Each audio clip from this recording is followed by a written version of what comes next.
Bismillahirrahmanirrahim. Assalamualaikum warahmatullahi wabarakatuh.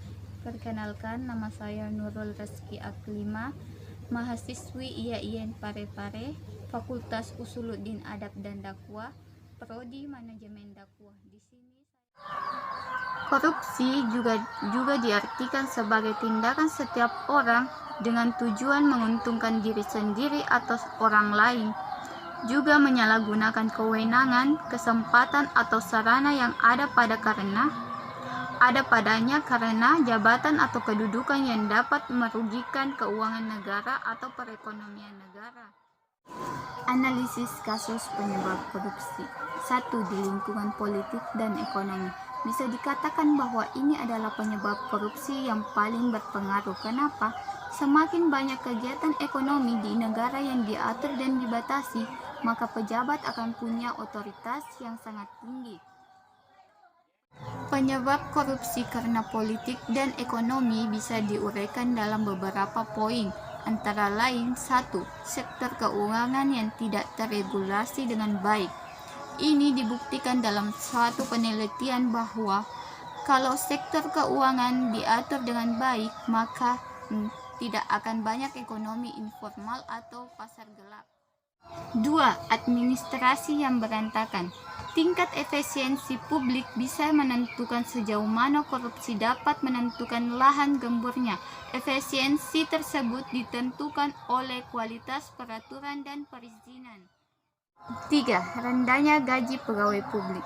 Ini memang sangat mungkin jadi penyebab korupsi karena bagaimanapun mereka pasti sedang berusaha untuk meningkatkan posisi keuangan, dan salah satu caranya yakni dengan menerima suap. 2. Etika profesional.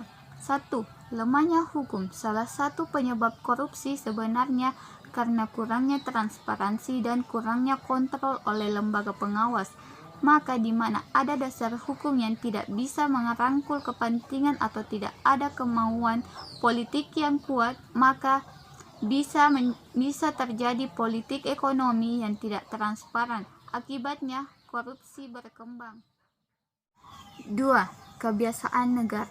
Penyebab korupsi timbul dari kebiasaan mengucapkan terima kasih kepada pelayanan publik dalam bentuk hadiah dan pemberian.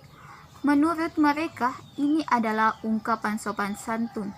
Sedangkan menurut negara atau kebiasaan lain, ini adalah korupsi.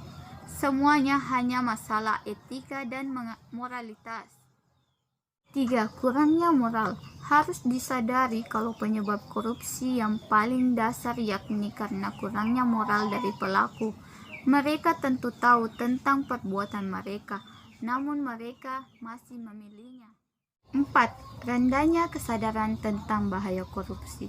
Korupsi mungkin tidak dilakukan bersama-sama dalam suatu kelompok, maka di balik itu sebenarnya ada pihak-pihak yang tidak ikut serta namun memilih untuk diam. Itulah pentingnya suatu aturan hukum yang mengatur bahwa kegagalan untuk mengungkapkan informasi bisa dianggap sebagai tindak pidana. Faktor internal adalah penyebab korupsi yang datang dari diri pribadi, meliputi 1. Aspek perilaku individu, di mana dalam diri individu tersebut memang sudah tertanam sifat-sifat tersebut. Dia akan mencari celah agar bisa melakukan tindakan korupsi. Aspek sosial.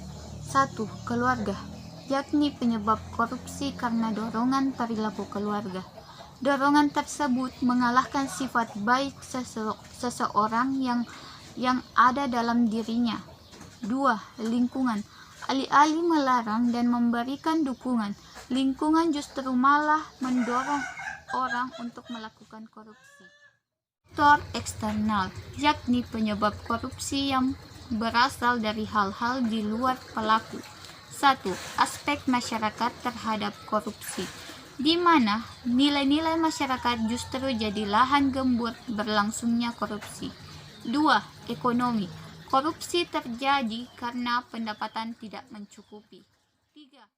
Nah, itulah tadi materi yang sempat saya sampaikan.